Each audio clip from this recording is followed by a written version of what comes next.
स्वागत है दोस्तों आप सभी का योर ग्रोथ चैनल पर। आज हमारे साथ मयूरेश जी है जिन्होंने काफी समय तक लोन ऑफिसर के रूप में भी काम किया है। स्वागत करता हूं सर आपका।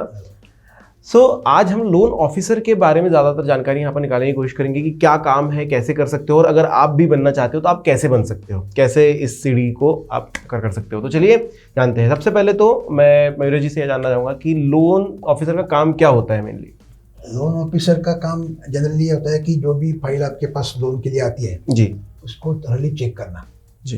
तो लोन आपको किस लोन के लिए आपके पास फाइल है। लोन के बहुत सारे टाइप है। पर्सनल लोन है, होम लोन है, बिजनेस लोन है, कार लोन है, ये 2 व्हीलर लोन है। तो मैंने जो अभी काम किया वो पर्सनल लोन और होम लोन में होम लोन पर ज्यादा किया। तो पर्सनल जैसे ये अभी कैसा होता है कि ये फाइल जनरली डीए से सोर्स करते हैं जी, और उस सोर्स करने के बाद वो फाइल हमारे पास प्रोसेसिंग के लिए आती है। तो उसमें सब डॉक्यूमेंट्स लगे हुए रहते हैं जी। उसका एप्लीकेशन फॉर्म रहता है, उनके PAN card, Aadhaar card, form 16, bank statement, salary slip, ये सब डॉक्यूमेंट्स में लगे रहते हैं। तो हमको मेन काम क्या क्या करना पड़ता है कि वो चेक करने पड़ते हैं जी। उसमें फ्रॉड होने के चांसेस बहुत सारे हैं। अच्छा।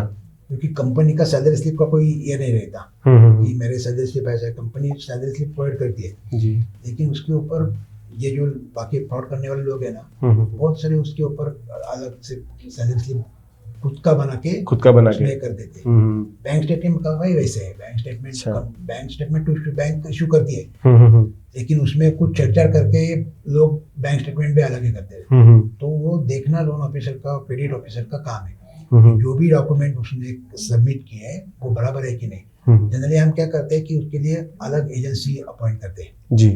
तो वो जो डॉक्यूमेंट्स है वो फाइल हमारे पास आने के बाद बेसिक सब डॉक्यूमेंट्स है कि देखने के बाद हम वो एजेंसी को चेक करने के लिए देते हैं। अच्छा। तो क्या करते हैं, एड्रेस प्रूफ से लेके जी वो document, bank statement, salary slip खुद उधर जाके चेक करते हैं। अच्छा। अगर एड्रेस उसका उन्होंने दे दिया है कि कुछ पुणे में रहता है, सदाशिवपेट में, तो उधर उस एड्रेस में वो जाते हैं खुद, एजेंसी वाले खुद जाते हैं उधर, पूछते हैं आजू बाजू में कि ऐसा आदमी हमारे पास लोन के लिए आया है तो ये रहता है क्या इधर। उनके पास से कंफर्म करते हैं जी और उसका नाम पता लेते हैं, उनके पास से कंफर्मेशन। वैसे ही वेरिफिकेशन वो बैंक में भी करेंगे, कंपनी में जाते हैं, बैंक में जाते हैं जी। उधर जाके बैंक आपके ऐसा हमको ये बैंक स्टेटमेंट मिला है, आपका है ये, आपने इशू किया है कि नहीं। ये लड़का जो है कंपनी के वेरिफिकेशन में, ये कंपनी आपके उन्होंने कहा कि उसने 5 साल आपकी कंपनी में काम किया, एक्चुअली ये काम करता है क्या, वो सब वेरिफिकेशन होता है। उनका सब ओके होने के बाद उनका ग्रीन सिग्नल आता है, हमको स्टैम्प लेकर उनको एक हमको प्रोवाइड करते हैं कि ये जो इंफॉर्मेशन क्लाइंट एप्लीकेशन जो है एप्लीकेंट उसने दिए वो बराबर दिए वो। उसके बाद फिर हम अपना काम चालू करते हैं कि उसमें कैसा होता है कि सैलरी उसने एक ही है जी, 12,000 सैलरी है उसकी। 12,000 सैलरी के ऊपर हमको फिर उसको देखना कि उसकी रिक्वायरमेंट क्या है, तो उसके परसेंटेज में उसको वो एक्चुअली कैपेबल है कि नहीं। जो भी मैं इसको 5,000 EMI अगर आता है तो 5,000 EMI पे करने के लिए कैपेबल के नहीं, उसकी डिपेंडेंसी क्या है, हाँ जी, उसके ऊपर और कुछ लोन है क्या, वो सब हमको देखना पड़ता है। उसके बाद हम सिर्फ फिर उसको करते हैं। तो क्रेडिटिंग का काम मेन यही है। तो क्रेडिट ऑफिसर जो है मेनली ये सारा चीज चेक करने के बाद फाइल आगे बढ़ाते हैं, तब बंदा जो भी आया उसको लोन मिल सकता है। ये सब चेक करने के बाद हम मैनेजर को इसको सैंक्शन के लिए देते हैं। ओके। सो ये तो आपका काम हो गया, काफ़ी ज़्यादा कठिन मुझे लग रहा है काम। लेकिन अगर मैं बनना चाहता हूँ एक लोन ऑफिसर तो मुझे क्या क्वालिफिकेशन लगेगी, कैसे? अलग कुछ क्वालिफिकेशन की जरूरत नहीं। बीकॉम या कोई भी ग्रेजुएट हो तो उसमें चल सकता है। उसमें अगर बीकॉम हो तो उससे ज़्यादा अच्छा रहेगा क्योंकि आपको अकाउंट्स का, फाइनेंस का नॉलेज रहेगा, उसमें रहता है, उसको कैलकुलेशन का आपको ज़्यादा ये रहता है। तो ये ग्रेजुएशन कौन सा भी चलेगा, जैसे जैसे आपको ये होता है वो आप सीखते चले जाते हैं। और फिर उसमें भी प्रकार है दो कि DSA में भी ये लोन ऑफिसर जो होते हैं DSME भी होते हैं। अच्छा। उनके जो DSA ने डायरेक्ट सेलिंग एजेंट, हाँ, उनके भी लोन ऑफिसर होते हैं। उनके पास अगर आपने काम कर लिया, उसका एक्सपीरियंस ले लिया तो आपको बैंक में चांस मिलता है। अभी बहुत सारी स्मॉल बैंक आ रही है, छोटी छोटी बैंक आ रही है, AU स्मॉल फाइनेंस बैंक, उनके भी ये रहते हैं, वो भी लोन प्रोवाइड करते हैं। तो ये सारे बैंक में आपको चांस मिलने की बहुत ज़्यादा चांसेस रहते हैं। इन सब में जॉब्स आपकी लग सकती है। तो ये लोन ऑफिसर, क्रेडिट ऑफिसर का ये बहुत अच्छा। होम लोन का भी, होम लोन में अभी कैसा था कि हमारा जैसा इंडिया का ये होम लोन है वैसा UK का भी मॉर्गेज होता है जी। तो बहुत सारी कंपनियां है उसमें जो यूके मॉर्गेज प्रोसेस करती है, उसको यूके मॉर्गेज का करती है। तो यूके होम लोन भी हम इधर से दे सकते हैं, प्रोसेस करते हैं। तो ये होता आप कैसे कि ये आप नॉलेज लेने के बाद आप वो भी नॉलेज ले सकते हो कि यूके प्रोसेस, यूएस प्रोसेस, उनके भी लोन आप प्रोसेस कर सकते हो।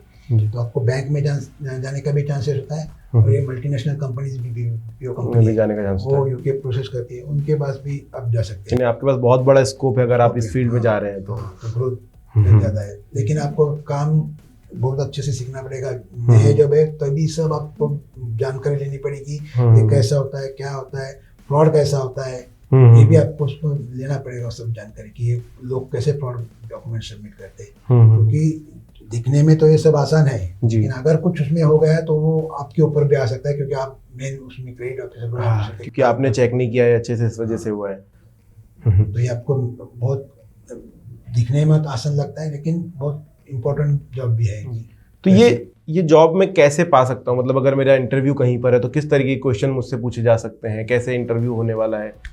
जनरली क्वेश्चन ऐसा आएगा, कुछ नहीं रहते, आपका क्वालिफिकेशन देखा जाता है, आपका जनरली वो कैपेबिलिटी देखते हैं कि आदमी ये प्रोसेस कर सकता है कि नहीं, उतना ही देखते जाते हैं। उसके अगर एक्सपीरियंस हो तो फिर आपको एक्सपीरियंस से रिलेटेड बैंक, अगर आपने पहले कहीं काम किया है तो वो क्वेश्चन आएगा।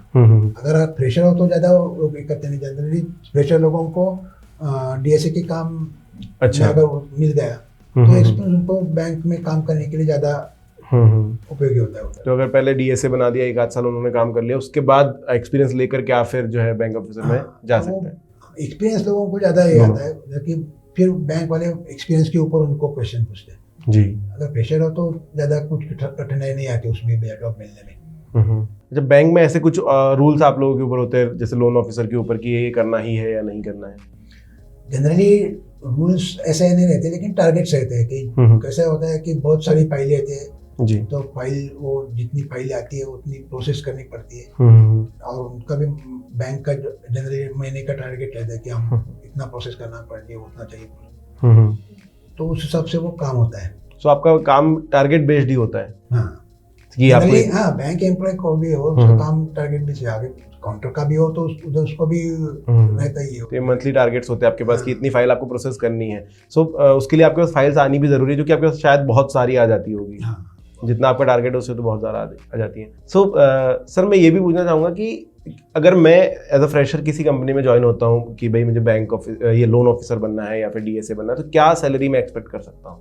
जनरली शुरू तो 8,000 से 7-8,000 से होती है सैलरी। जो एक्सपीरियंस नहीं उनको 7-8,000 से डीएसए के लिए। हाँ, डीएसए कितना बड़ा है उसके ऊपर भी वो होता है। कभी कभी अगर डीएसए बहुत बड़ा हो तो उसको 10-15,000 का भी ये मिल सकता है उसमें, लेकिन 7-8,000 से जनरली चालू होती है, और फिर आपके एक्सपीरियंस के हिसाब से वो बढ़ती जाती है। फिर आपने जितना ज़्यादा काम किया है उस हिसाब से, फिर कंपनी पर भी डिपेंड करता है, बैंक पर भी डिपेंड करता है आप किसके लिए काम कर रहे हो। अगर आप मल्टीनेशनल्स में लग गए तो फिर वहाँ पर और ज़्यादा स्कोप है। बढ़िया। ये था दोस्तों लोन ऑफिसर के बारे में वीडियो, जिसमें आपको सारी जानकारी हमने कोशिश करी बताने की। अगर आपके कुछ क्वेश्चन है तो आप कमेंट सेक्शन में लिख सकते हो। वीडियो अच्छा लगा तो लाइक ज़रूर करना।